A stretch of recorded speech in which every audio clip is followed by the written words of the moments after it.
Hello everyone. So today we will discuss the topic VLSI design flow, and we will discuss all the points which are the part of this flow diagram.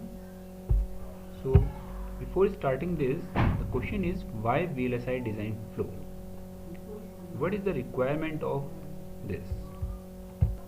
So we will understand the answer of this question with the help of an example. Suppose I am interested to design a binary half adder that is of 1 bit, means it has two inputs X and Y, and they are 1 bit. So simply the half adder output is sum and carry. So there is a problem, that is design a circuit that adds 2 bits and generate outputs sum and carry. The S output represents the least significant bit and the C output represents the most significant bit. Means simply two inputs will be added and sum and output carry will be generated. So this is the problem statement.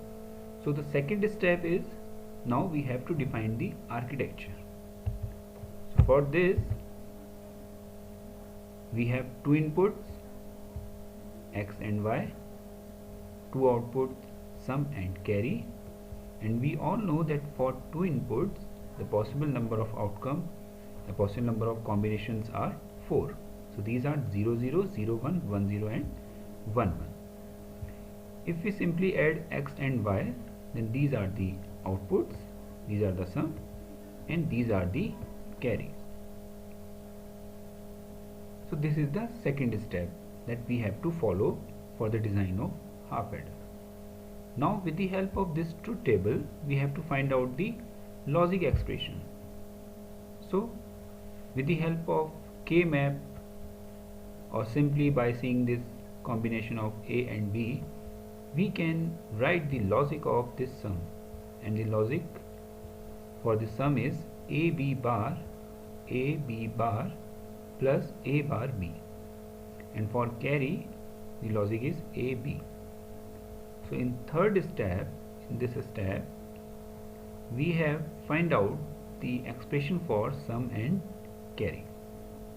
Now we have to design this expression with the help of gates. So the next step is circuit design.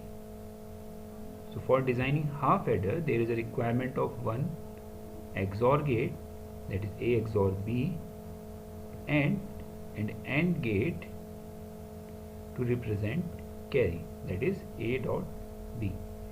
So in this step we have defined the circuit of half adder. Now we have to define this circuit with the help of some technology, and we are using CMOS technology. So in CMOS technology, or in this step, that is physical design, so we have implemented our sum and carry with the help of CMOS technology. So this is the layout design of half adder.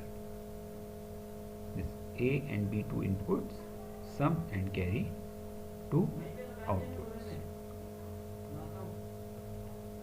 After this,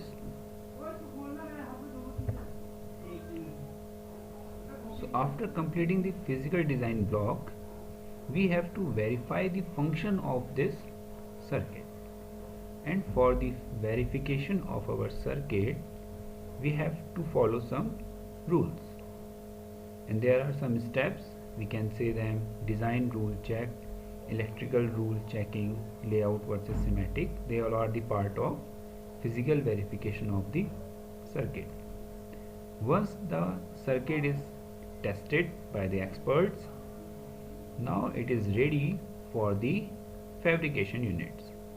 Now we send our layout of the circuit to fabrication units for the fabrication of the IC.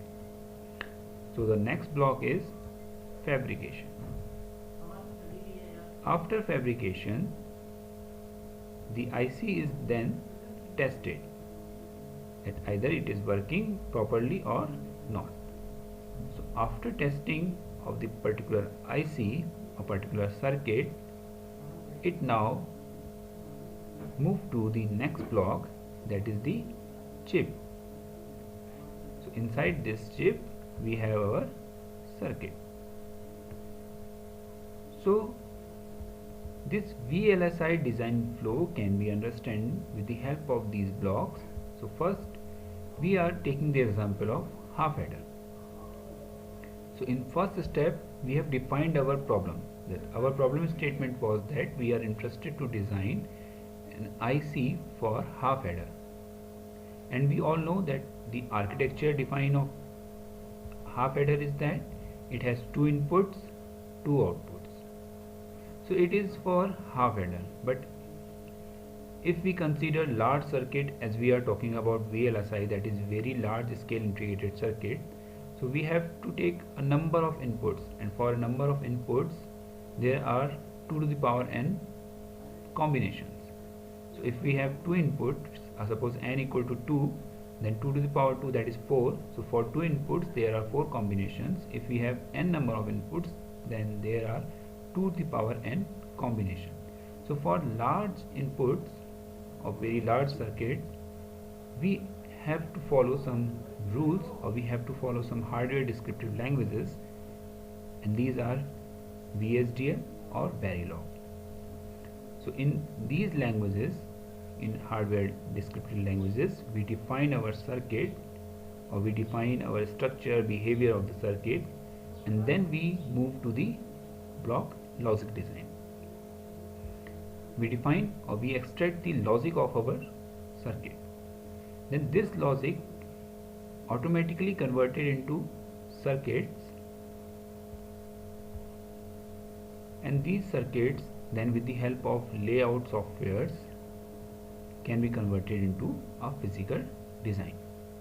So at each step we use some EDA tools to move further. Then after physical design we move to physical verification with the help of some EDA tools. Then we move to fabrication. We have to follow some steps. Then after fabrication we have to test our IC, and then we packed it into a chip. So this is basically the steps which we have to learn, or which we have to remember under VLSI design flow.